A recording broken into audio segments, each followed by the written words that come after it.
For all the latest on the SaWGuy podcast, be sure to subscribe and don't forget that bell icon.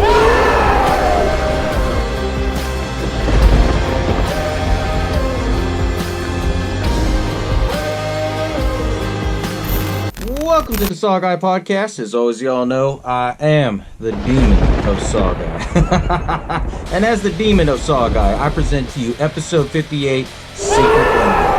Such an amazing, underrated classic from Stephen King. And without further ado, let's get this shit started. Hello, and welcome to the SaWGuy podcast.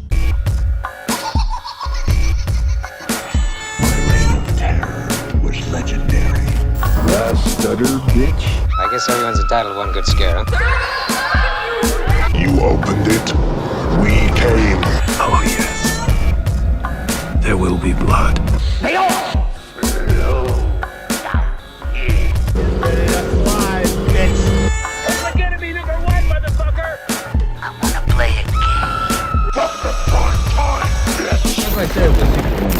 That's one of those Stephen King films that usually gets overlooked. It's underrated, and that's one of my favorites. Anytime I talk to anybody about Secret Window, everyone's like, what the hell are you talking about? I'm like, the Stephen King classic, the one that came out in 2004, Johnny Depp, and then all of a sudden the light bulb goes on. Oh, okay, now I remember. And with Secret Window, I've always loved the story. I read the book, and I've seen the movie about a dozen times. And I could say, I relate to that story very much, with the character of Mort Rainey and what it's like to be isolated and, deal with your own thoughts and your own inner demons. And with that being said, with this film, it was released back in 2004, and it was around the hype of the Pirates of the Caribbean when it came out. When Pirates of the Caribbean came out, everybody was all about Johnny Depp. And, he kind of had a career resurgence with it. And when he did this film, they were really hard on the rating, because it was released from Sony Pictures and Columbia TriStar. And what they wanted to do is that they wanted to keep it around PG-13, and they kind of pushed the envelope. I mean, it's a horror film, so you have to push the envelope with it. And with that being said, the whole story was really good with it. It was very much in tune with the book. There's subtle differences anytime you go from a book to a movie and a movie to a book. You have that all the time. But with this, it really kept true to the whole root of the story. And interestingly enough, this is actually not supposed to be made into a film because Stephen King, he owned the rights to this. But he traded his rights for this film to get Kingdom Hospital. And, he did Kingdom Hospital as like the miniseries TV show and stuff like that. And, how crazy is that? When I first heard of Secret Window when it was released, and when I went to go see it, there was very little mention that it was Stephen King's story. And, you had to really kind of be a fan of Stephen King to understand, like, oh shit, this is actually based off one of his books. And the book that it's based off of, it's off of 4 Past Midnight. That's the Stephen King book that it's based off of. And when you go from the book to the movie, you're going to have subtle differences. You had director David Koepp, and originally he was the writer of like big films like Jurassic Park and stuff like that. He decided that he was going to write the movie version of this, the screenplay, and direct the film. And the way how he did it, I just loved how he emphasized so many different things. And he included a lot of stuff that wasn't in the book. And as I do in every episode, I'm going to break down the movie for you and throw in all the little tidbits and pointers because this is an interesting film. It really is, And if you haven't checked out Secret Window, go check it out. But anyway, Secret Window starts off, you see the whole Columbia TriStar and everything. You see the movie logo. And then it starts off with Johnny Depp just sitting there, just like, staring at the camera really hard. And what I thought about it was like, damn, okay, this is a weird kind of beginning how they started this film. And, then he starts kind of, talking to himself, and you hear his thoughts where he says, turn around. And then I guess it's snowing or raining, and you find out in a sec that it's actually snowing. And he's at a spot somewhere, and he's just sitting in his car, he's cleaning off his glasses, and he's telling himself, you gotta get the fuck out of here, do it right now.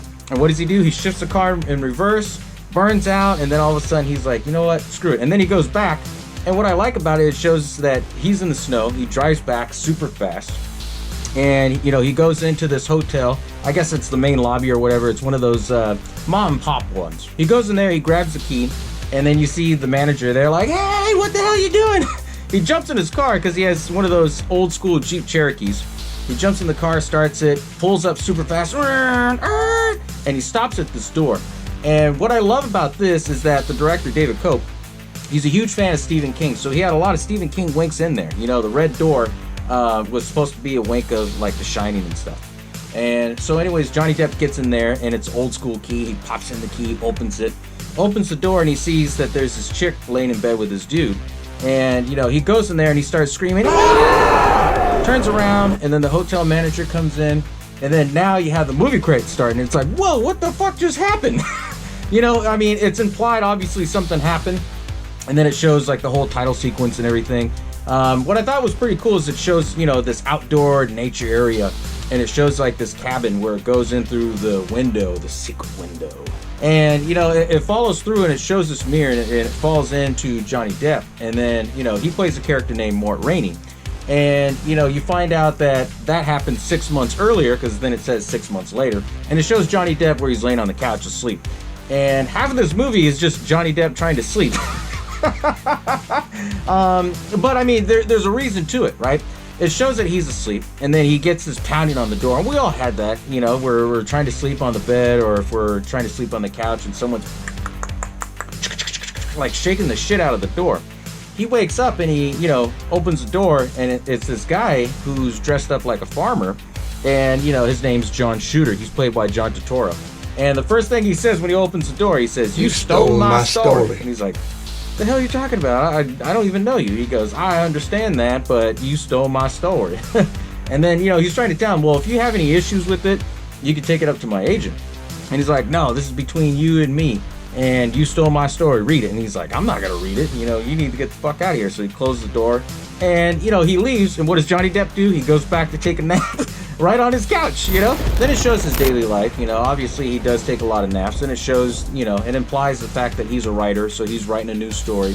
He gets up and he's working on the computer and everything, and he's talking to his dog, and he's like, "Well, I'm open to suggestions," you know?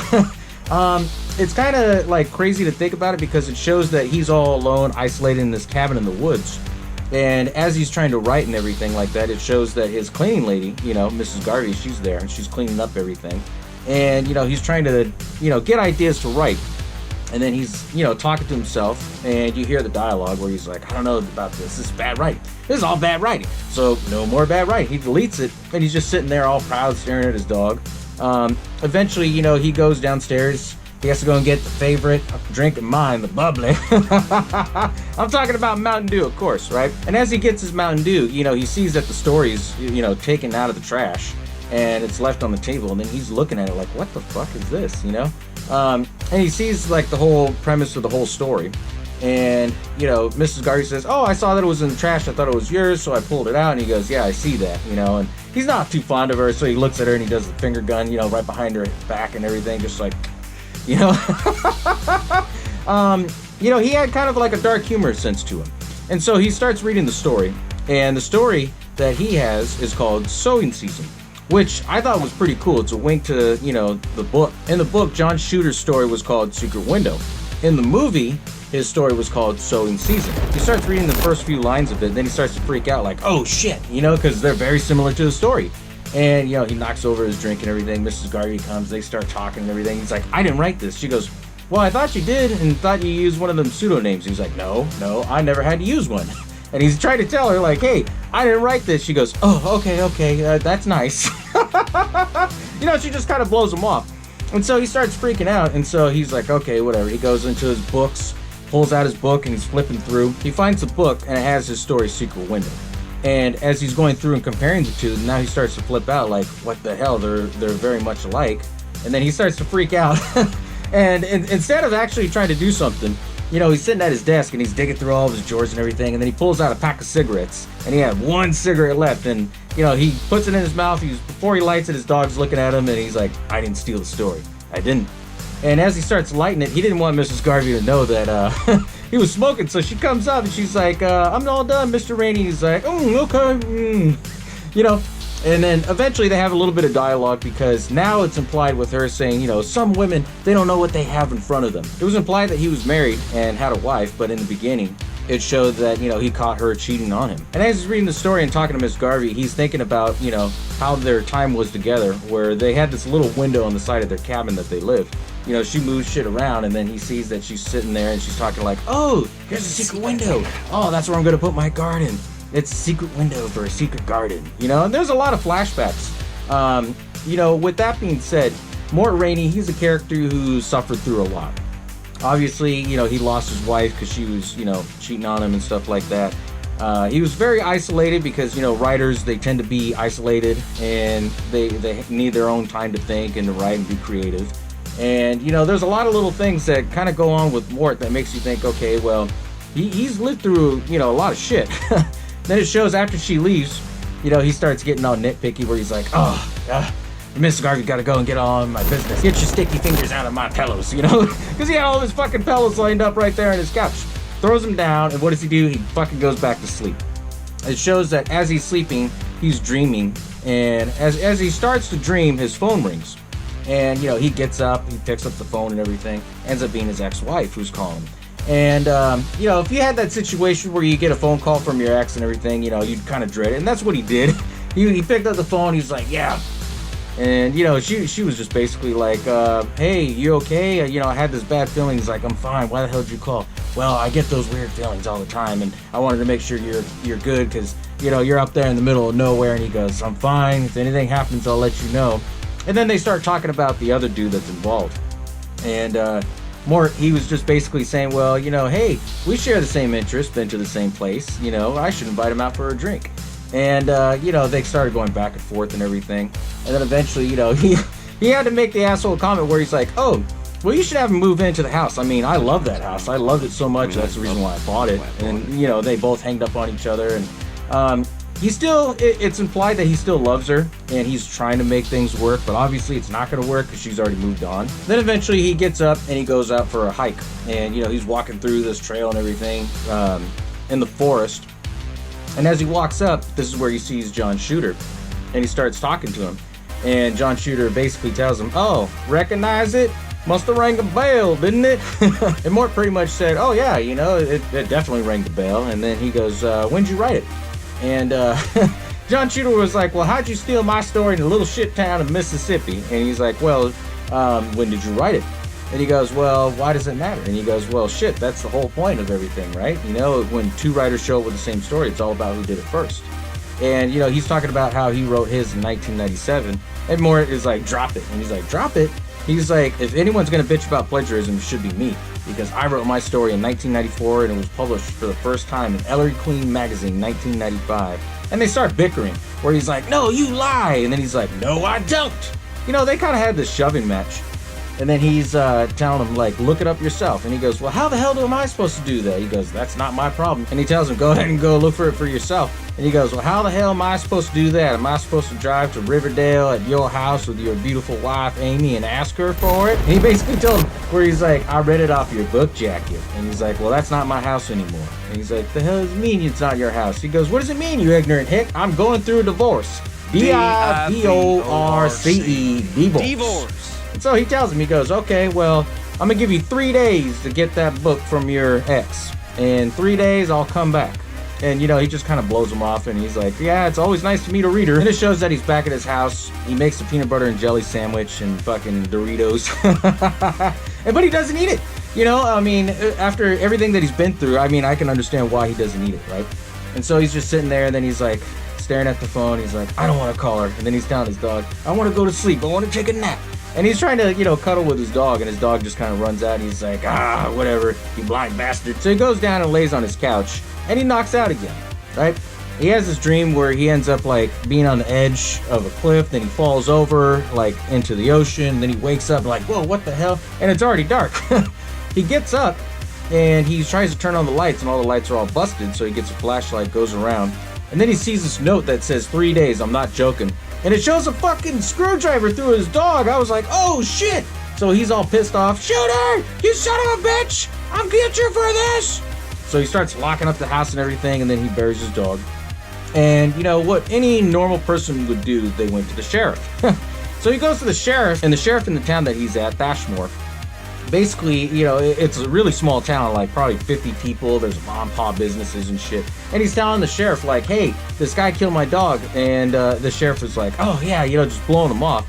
And, you know, he's like doing needlepoint and everything. And then he's like, well, you know, he killed my dog. And he's like, well, that's not actually a law here. He's like, what the hell are you talking about? What about invasion of privacy and all this? He's like, yeah. Well, let me get a description. Which I thought was fucking funny because here this whole time he's giving him all the description, trying to get him to like, hey, get off your ass, help me out here. He didn't do anything. And, they basically, where this whole thing is taking place is in New York. So it's out in the country where he lives. So he goes to the city, and he goes to the city to go see his lawyer. And he's telling his lawyer the story, and his lawyer's like, well, did you steal it? He's like, what? No! What? He goes, kind of a coincidence that both of you guys had the same story.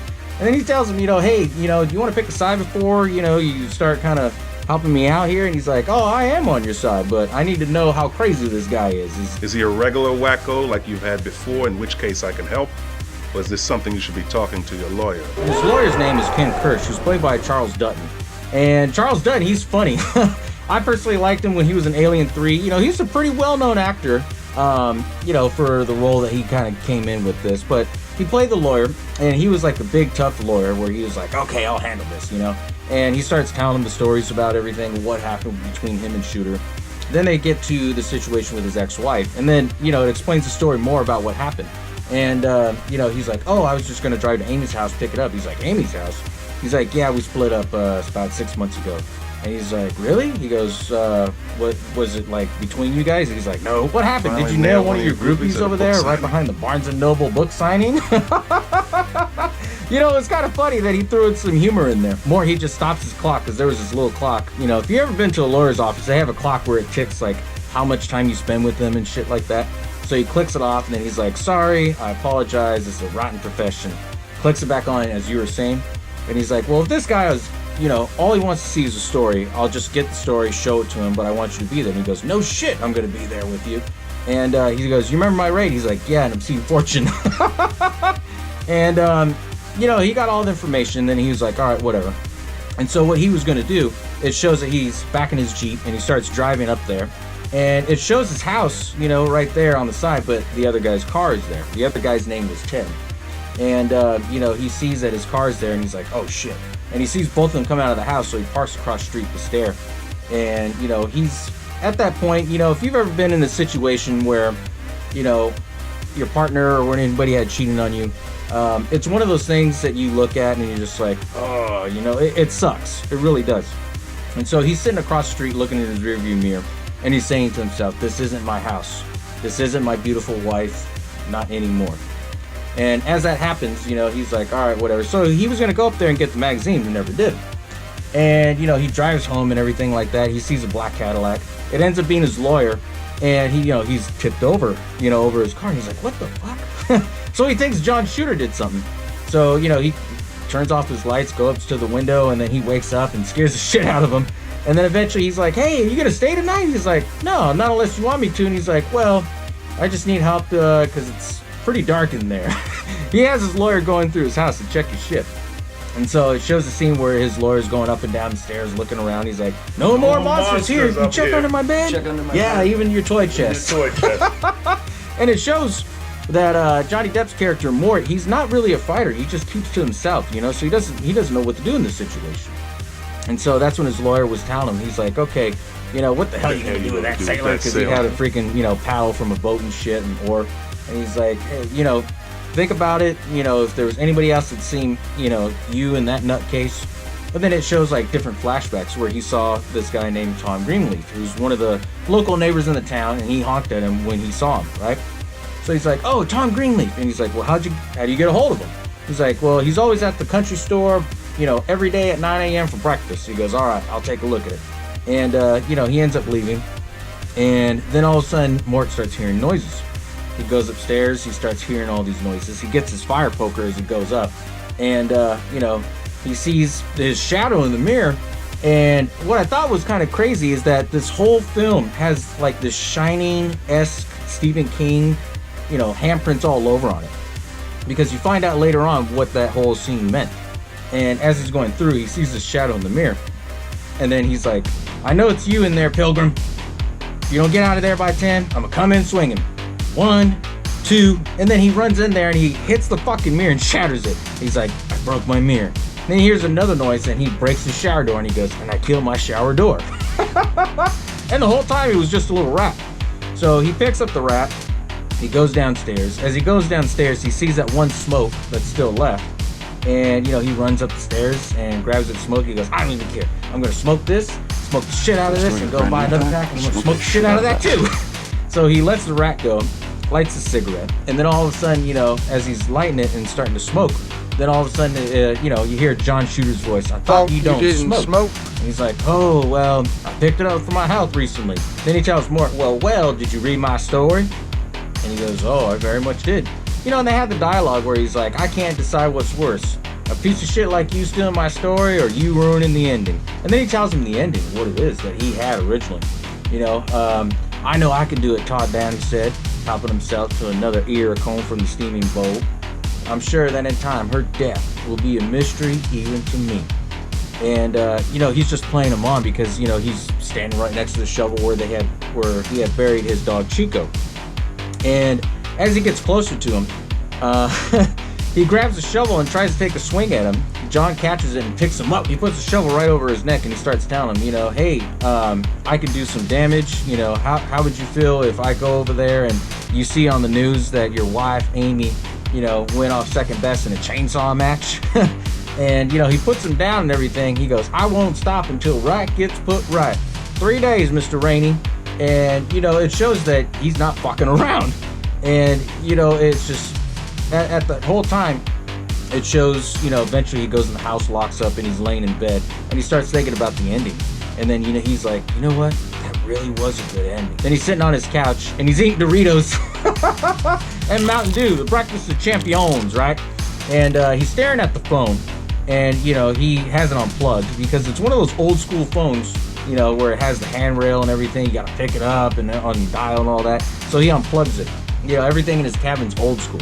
So all of a sudden he gets up, he goes and plugs it in, and then the phone starts ringing off the hook, and he's like, what the fuck? And so he's thinking it's John Shooter, so he picks it up and he's like, is that you, Pilgrim? And it ends up being his wife, and so she's like, Mort, yes, Amy, I can hear you.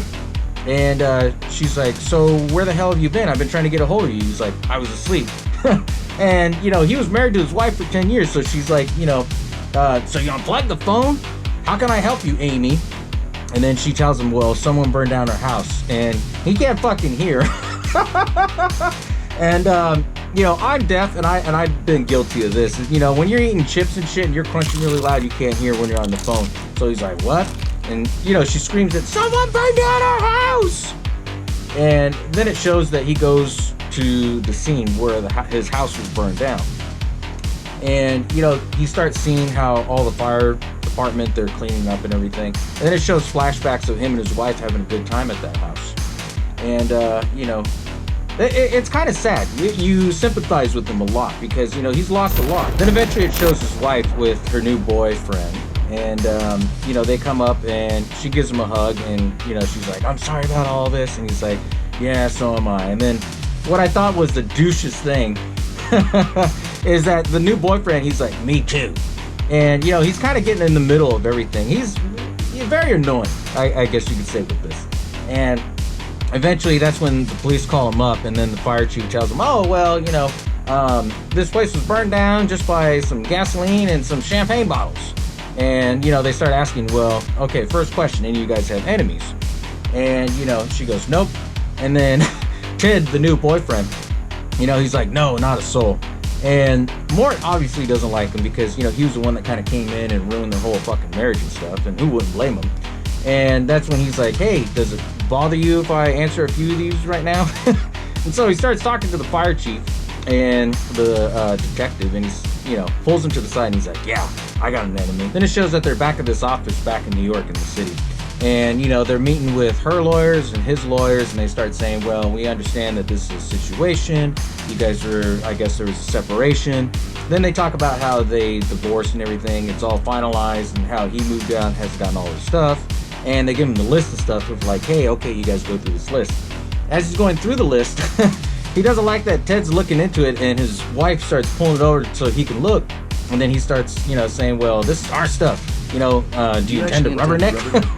And, you know, he's like, okay, well, I'm just going to go outside and everything. And he gives her a kiss right in front of him. He's like, oh, hell, Ted, why don't you live and, you know, heck, too, Ted, live a little rubbernecker. You know, it's just being an ass. And, you know, if you've ever been in that situation, I'm pretty sure we've all done that. We can all relate to that. And then it shows how they have this awkward moment where they're going down the elevator. And then he starts talking to Amy and saying, hey, you didn't tell Ted about the enemy that I have, right? And she's like, no, why? And he's like, well, just want to make sure that it's only between you and the lawyers. Then Ted comes in with coffee. And then, you know, he tells him, he goes, I'm sorry that you had to leave. I know how much you enjoy all my stuff. And he's like, all right, let's take a walk outside. Let's talk. So Amy sits inside the courthouse and everything. They start walking out. Then he tells him, well, you're a fucking dick. And he's like, you feel better? And then they start bickering. Where he's like, hey, I'm sorry, man. I apologize to you. Marriages end and yours was gone, you know, but when I came in. He's like, oh, well, you must have been confused when she had her wedding ring on. And they start bickering. And then now, you know, he's starting to think that Ted's involved in some way. Because, you know, he's pushing him to the edge of the street. And then all of a sudden this bus passes by super fast. And then, you know, he's like, are we getting the message? He's like, yeah, but where are we from, Teddy? And then, you know, he's looking at him and he tells him, Tennessee, Morty, you know, like they're being dicks to each other.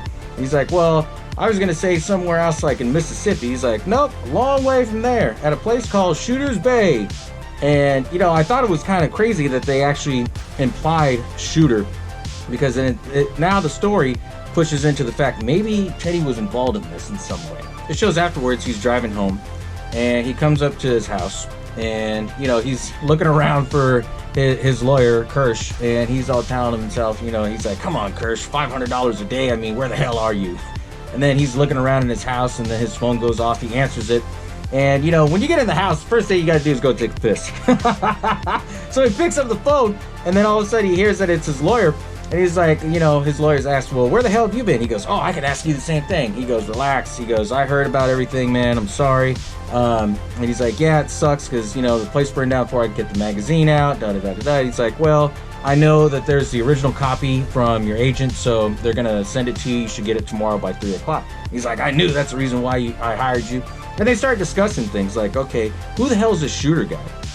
And then that's when Kirsch is like, yeah, I met up with your Tom Greenleaf. He's a weird one. And, you know, first I asked him if he was there. He goes, well, yeah, I was there. And then he kept changing his story. Somebody must have got to him. And, you know, Mort's like, no, I don't think so. He's like, bullshit. He goes, I think this is something deeper. I think this is something where, you know, he was a hitman. They were called on and, you know, things started going too far. Dead dogs, people's houses get burned down. And he goes, can you think of anybody? And so that's when he starts thinking that maybe it could have been Ted because of how he said Shooter's Bay earlier. So he starts telling Kirsch, well, maybe it's probably Ted. He goes, Ted? Who the hell's Ted? He goes, Ted, the Ted that Amy left me for. And he goes, well, how do you know it's him? Did you piss him off? Then it shows, you know, flashback scenes of how he walked in on them. And, you know, he's like, I might have. And so, well, I'm re-changing my plan, you know. We're going to go over there. Both of us are going to go and talk to Tom Greenleaf. And, you know, we'll see if we have evidence. If there's evidence, then we got a case and we can go and get this guy. And he's like, okay. And then he, it shows that, you know, he's at the hotel. He's loading up his gun. And he's like, so, you going to be ready? And he's like, you know, tomorrow, Bowie store, 9 a.m.? He goes, 9 a.m. sharp. I'll see you there. And bring your six-gun, Pilgrim. And, you know, he's looking at the phone like, huh. And throughout the whole movie, you don't think that he has a gun, you know, but later on you eventually find out that he did have a gun somewhere. But then it shows that it's, you know, late night, he's in bed, he goes to sleep, and then he wakes up and he's like, you know. Then later on it shows that he's, you know, waking up from the couch again. And then he looks at his watch and then he's like, oh shit, you know, because he fucking overslept. It was like 11 a.m. And, you know, he gets his clothes on, his jacket or whatever. He's looking for his keys, but can't find his keys. So he opens the door and then he sees that it's John Shooter's hat on the floor. And, you know, he goes and gets a bag and bags that shit up. And then he goes outside and he sees his car still running outside, you know, in front of his house. And so he looks around and then he turns it off, walks out, and then, you know, gets in his car again. And then he's looking around and he sees that there's all these cigarettes from Pall Mall. Pall Mall was the brand that he was smoking. And he, you know, he's thinking like to himself, crazy bastard. Starts up the car. He goes to Tashmore into town. He goes into the hardware store and he's trying to look for them. He asked one of the waitresses that was working. He's like, I overslept. Was there any guys looking for me? She's like, no. Well, they might have overslept too because I didn't see him. And then, you know, there's this young kid who's stocking up cigarettes and he's like, oh, would you like a pack? And he's like, I don't smoke. And he gives him a dirty look like, what the hell are you talking about? Then eventually, you know, he just gives up and he's like, okay, maybe they did oversleep. And, you know, this is at a time where cell phones were still pretty big. But in this film, they didn't use any cell phones, which I thought was pretty strange. But, you know, given the time, 2004, you know, they were around, but I mean, only certain people had cell phones, right? So he's driving back home. As he's driving home, he sees, you know, he sees at the gas station that Ted's over there gassing up his car. And then all of a sudden he stops in the middle of the road, backs up, and then he goes up to Ted and he goes, what the hell are you doing here? He goes, oh, well, I was just on my way to your place. And he's like, well, where's your friend? You know? He's like, the hell are you talking about? He's like, well, you know, why the hell would you come here? He's like, well, because I wanted to talk to you man to man about things. And then he pulls out the divorce papers and hands to him. You got to sign your papers. He's like, this is all what it's about. Money, divorce, you know, signing these papers. He's like, no, this is about getting you out of my life and me out of your life and moving on with things. They're completely talking about two different things. And all of a sudden, you know, that's when he starts implying that Shooter was involved to Ted. And Ted's like, what the hell are you talking about? And then all of a sudden he shoves him. And then he's like, I had to bury my dog, mister. And, you know, he starts telling him, you know, your little friend started this shit. I'm going to finish it. So go back and tell that to your filthy little friend. And then he puts his fingers in his eyes. And as Ted tries to take a swing at him, you know, he breaks his fingers and shit, you know, tapping onto his window. And he's like, oh, bummer, Ted. And then he finally goes home.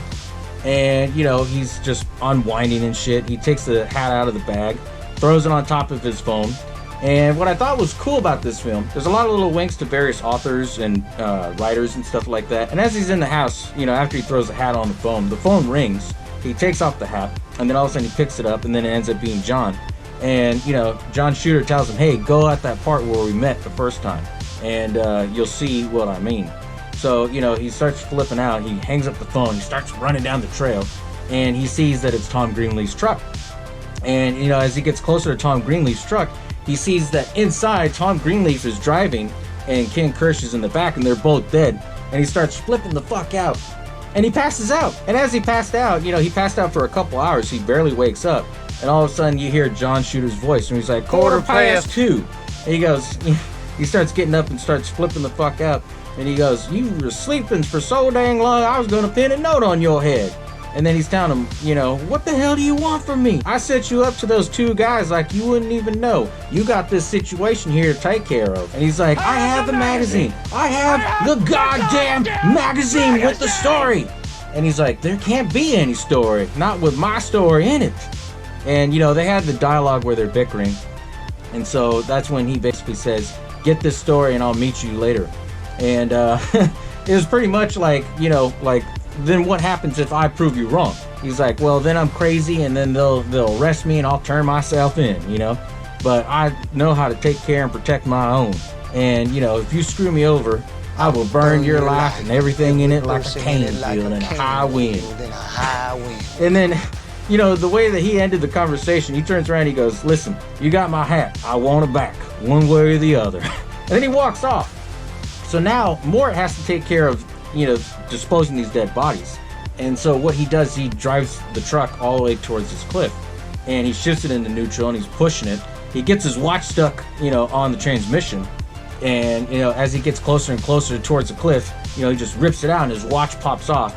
So, you know, Kirsch and Tom Greenleaf, they're dead. They're in this car. They go over the cliff and underwater. And when that happens, you know, he's just looking around like, oh shit, what did I do? Then it shows he finally gets home, and as he gets home, you know, his phone rings again. And he picks it up, you know, thinking that it's John Shooter. Ends up being his wife, Amy, and she's crying on the phone, and they start talking about, like, what would things be if it worked out, you know? Would things be different if I, you know, would have kept the baby? It kind of dives into the relationship, that they try to have a baby, it didn't work out, and then they start talking, and she's like, well, I'm worried about you, and I just wanted to see how you were doing. And, you know, they kind of actually had a real conversation. And then, you know, he's basically asking her, like, okay, what was the reason why you called? And she goes, you still haven't signed the divorce papers. And he's like, oh my God. And he's like, that's all it's about. He goes, I actually thought you cared. And she goes, I do care. It's my fault. 6 months ago, you still sounded the same way as you did. And then, you know, the best line of this whole film, he screams at the top of his lungs, well, then you should have kept him then. And then slams the phone. And then she gets all pissed off. And so she finally just says, fuck it. So she gets her coat on, she gets all the papers, her shoes on, And then eventually she's like, I'm done with this shit. And she tells Ted, I'm going to go handle it. You stay here. He's just going to go crazy if you go. So I'm going to go handle it. So she ends up leaving from Ted's place to go see Mort. And as that's going on, Mort, he slammed the phone and he starts, going into town. He goes into the post office. And eventually once he goes in there, he starts talking to the girl and says, hey, did UPS drop off something for me? She gives him a package and he's like, oh, okay, thanks. And she says something and then he thinks he hears something else. And then he's like, what? It was along the lines where, oh, I saw what you did. And he turned around and he's like, what? And she said, well, they would kill me, if you did. And they were talking about a conversation where she's like, oh yeah, don't tell the post office we mess with UPS and stuff. He's like, yeah, okay, I gotta go. And she's like, get some rest. And, it showed that she had a thing for him. She's like, oh, cute. He gets to his car. He tries opening the package and he sees the sheriff, and the sheriff is trying to talk to him. He's like, hey, you got a minute? He's like, no, not really, but I'll call you later. He's like, okay. And he's like, I'm gonna call you on the phone. So now it builds up to this whole suspense of what the ending of the film could be. It shows that Mort, he finally gets home. He tries to open the package and he's like, what the hell? Because the package is already open. Takes out the magazine, sees where Secret Window's at.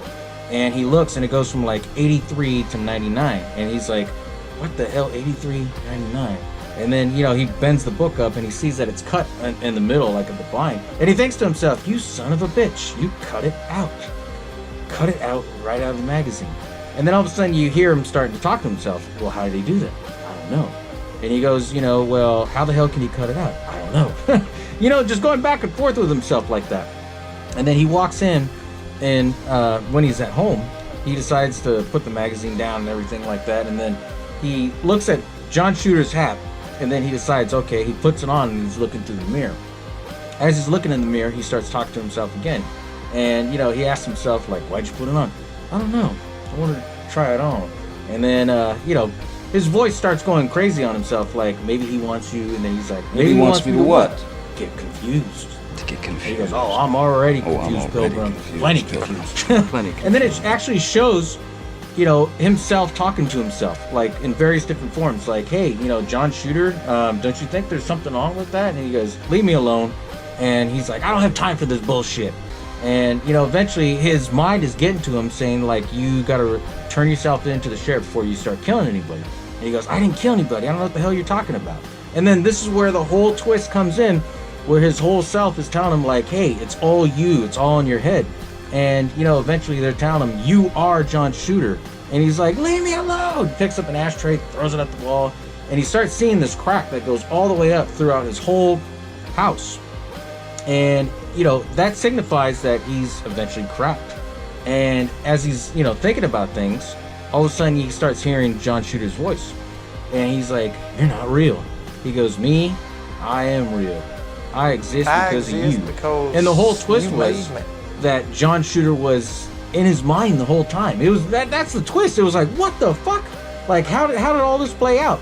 And so John Shooter explains. He goes, you gave me my name. And, I did everything you wanted me to do. And, everything that you couldn't stomach, I took care of. And then it shows how he's looking down and he's seeing all the flashbacks of how he got the hat. And, he got the hat back in 1997, like out in a farm where they were doing a yard sale. And he was teasing his wife, oh, yeah, I'm a dairy farm from Mississippi, And then it starts showing how he killed Tom Greenleaf and he killed Kirsch. And how he burned down his own house and everything like that. And, it's a really good twist where, his own inner demon gets the best of him. And then eventually he snaps. And then, he tells him, he goes, you know what you need to do, right? And then he hands him the hat. And then that's when Amy pulls up to his house. As Amy pulls up, she starts freaking out because she sees all these papers and stuff floating all around. She's, calling for Mort and everything. She gets in the house. And now what's kind of crazy is that you're actually seeing the whole movie on the outside perspective of Mort. And you see that Mort's house is just fucking destroyed. Everything's tilted over. Lamps are all broken and shit. He's drinking a bottle of Jack. And, she starts seeing that there's Shooter written all over his whole house. So she goes up the stairs and she starts seeing everything, starts moving shit around on his desk, and it says Shooter, Shooter, Shooter. And then, he's behind the door, closes it, and it says shoot her.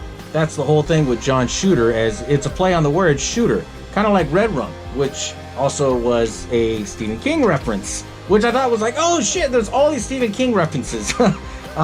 Even the mirror where he was talking to himself, that was a wink to Dolores Claiborne. And so anyways, you know, she starts freaking out, and then she was like, man, where the hell did you get that hat, you know, out of the attic? And, you know, he has a different voice, different demeanor, because now he's John Shooter. And that's when he tells her, you know, it's mine. It was never anybody else's. And she goes, why are you talking like that? I've always talked like this here. And, you know, he was actually going to try and kill her. And, you know, that's when he, you know, pulls her hair and everything. She runs out. And as he runs after her, you know, she kicks him in the face. He gets up and he puts the hat on. She gets in her car. She can't start her car because it's a fucking Saab. And Saab cars, they had this weird ignition where you had to put it like on the side in the center console, turn it, and it was a stick. So she was like freaking out. So she's like trying to do it, and she didn't realize she had the emergency brake on. And as, you know, Mort comes out, he sees the rock that was left at his front door, uses the rock to break the window, pulls Amy out, and they, you know, he drags her in the house. They start bickering and everything, and he eventually stabs her in the leg with scissors, and then she kicks him again in the face. And as she's trying to run out, you know, he kicks her, and she falls out the door and hits her head. And, you know, he's basically talking to her and saying, well, I'm sorry there, little missus, but this is all Mr. Rainey's idea. And she's trying to tell him, but you are more Rainey. You are. And he goes, I got a special place for you. I got it. And, you know, he's living off the story of Secret Window. And as that's going on, it showed earlier in the scene that Ted, he was just getting anxious, so he said, fuck it. Ted had left, and he had went there. And Ted, when he had came up, you know, she's starting to scream, Ted, no! Ted, no! And he hides on the side, so he runs through the house and everything. Then all of a sudden he gets the shovel and fucking clocks him and, you know, knocks him the fuck out. And, you know, he falls over and she's screaming. And as he's knocked out, like twitching, you know, he uses the shovel and hits him again and kills him. Eventually he comes up to her and, you know, he tells her the whole original ending that John Shooter had planned. You know I could do it, Todd Downey said, helping himself to an ear of corn from the steaming bowl. I'm sure that in time her death will be a mystery. Even to me. And you would think that'd be a great ending, but then it gets even better. It shows later on, you know, it doesn't imply how long it is. It's been obviously a couple weeks, and it shows that he's all cleaned up. He has braces now because she fucked up his teeth. He goes in the store, and everybody in the store is looking at him all weird. He sees a girl from the post office, and he's trying to talk to her, trying to flirt, trying to ask her out on a date. And, she, you know, she rushes out and everything. She was done with him. And, you know, he comes up with salt, butter, and, you know, your basic stuff, right? And eventually it shows that, you know, he's back at home and he's working on a new story. The sheriff comes, you know, knocking on the door, and he's like, okay, I'm going to come in because the door's open. So the sheriff walks in, and he's looking around. He sees there's all this fucking corn growing everywhere, right? And he sees that there's this gym set and everything, these free weights. And then, you know, he's looking for him, Mr. Rainey, Mr. Rainey. So he comes up, and, you know, they start talking. And he tells him, well, we both know what you did. I just don't have enough evidence to put you away. And, you know, don't come into town anymore because it makes people uncomfortable. You can do your shopping in the next town over. And, you know, that's when Mort looks at him. He goes, okay, I understand. And then that's when he tells him about the ending. He goes, you know, the ending is the most important part of the story. And it makes up everything for it. And this one has a good ending. And the sheriff is looking at him like, what the fuck is he talking about? And, you know, he puts on his headphones. He snaps his jaw, because you could tell with him snapping his jaw, that's a John Shooter trait. And as that's going on, then it shows that it's zooming out the window and into the secret garden that's all corn. And then it goes down to the ground. And then it shows where, you know, he's reciting the same quote, I know I could do it, Todd Downey said. I'm sure that in time her death will be a mystery, even to me. And then all of a sudden it shows corn, and then he bites into it, and it's implied that, you know, he got away with killing them, and he buried their bodies and, you know, grew corn over it. Which I thought, oh shit, so he got away. And, you know, that ends up being the end of the movie. And if you think about it, this was a really great fucking film. I mean, you know, it's not, I wouldn't classify this film as horror. I would classify this as a terror suspense film, because the whole time, you know, this one character is fucking with him, and then the twist at the end is that it was his own inner demon with it. And, you know, I can relate a lot to this film because of the fact that, you know, if you've ever been in a situation where, you know, you've been with someone or you've been married for a long time and it have it end very similar fashion like to how Secret Window is, It's not a good feeling. And the fact that, you know, he was isolated himself, and, you know, he just kind of didn't know how to deal with things. And, you know, it's one of those films that really kind of gets to me, because the thing that makes this film scary is the fact that it's all about mental horror. You know, it's all about, you know, your mentality. You know, all the scary stuff that goes into your head and it lets loose and runs wild. And that's what makes this film scary. The differences between this film and the book, though, the beginning where he's at the hotel, that wasn't in the book. They actually added that in, so, you know, it's better storytelling for the movie and everything like that. The differences were just more or less like the names of the titles of the book. You know, one or two scenes here and there, I mean, they were added in versus from the book. But, I mean, this was one of those Stephen King books that was closely related to the film. Actually, one of the only ones I think it's closely related to the book and the film. Were like neck and neck to each other. But one of the best things that I really enjoyed about this film is that there was so many different winks to Stephen King on this. In the book, they said that Amy and Mort, their original hometown, was Derry. And I thought, oh shit, that would have been badass if they actually did that. But, you know, obviously they wanted to have a little different twist to it. They want to kind of break away so that way they attract people to see this film. So there were some things that they cut out. But this whole film had a lot of different winks to what Stephen King liked and various different authors. Even some of the quotes. The quote where he says, "This is not my beautiful wife. This is not my beautiful home anymore." That was a quote from a famous book. I forgot which book it is, but I know it was from a famous book. Then you had, you know, the scene where he throws John Shooter's hat on the phone. You see a book from Hunter S. Thompson, and it was The Rum Diaries. Later on, Johnny Depp would go and do the Rum Diaries movie because he was a fan of the book. And I thought it was really cool. There was a lot of little winks here and there that really made this film pop out. And, you know, for what it was, they really did try pushing this film so it wasn't like PG, it wasn't like a TV-made film. And, you know, a lot of the critics really did like this film. The only complaint is that a lot of people would think the story is meant for like a novella. That's what a lot of people would classify this book. It's not suspense thriller. The book is actually listed as a novella. And, you know, what's crazy about it is that the only thing that the critics got on is that they said this would have been a perfect TV-made movie, but since they made it as a movie, they wanted to do something a little bit more to it. As far as like all the other actors in this film, the main one obviously was Johnny Depp, and they did this film in between, you know, the first Pirates of the Caribbean and the second one. And, you know, they definitely were pushing off that Johnny Depp craze at that time. You know, because when that film came out, everybody was all about Johnny Depp. And, you know, it came out at the right time because it was a really good film. But the reason why people forget about it is because obviously, you know, there's not that many Stephen King films that come out, you know, very often now, you know, in the 2000s, well, late 2000s now, 2020, this decade. But at the time in 2004, you know, you got to think this film is 16 years old and it still holds up today for what it is. And I advise, you know, if you guys never seen this film, go check it out. It's a really good film. But for what Secret Window was, you know, it's a really good film. I enjoy the hell out of it. It's still one of my favorites. And, you know, if I had to classify a top 5 favorite of Stephen King films, definitely this would be in the top 5. Not so much for top 3 because there's so many other films that, you know, were based off Stephen King books, but definitely this film is one of my top 5. But thank you all for joining me for episode 58 on Secret Window, and I'll catch you all next time, as always.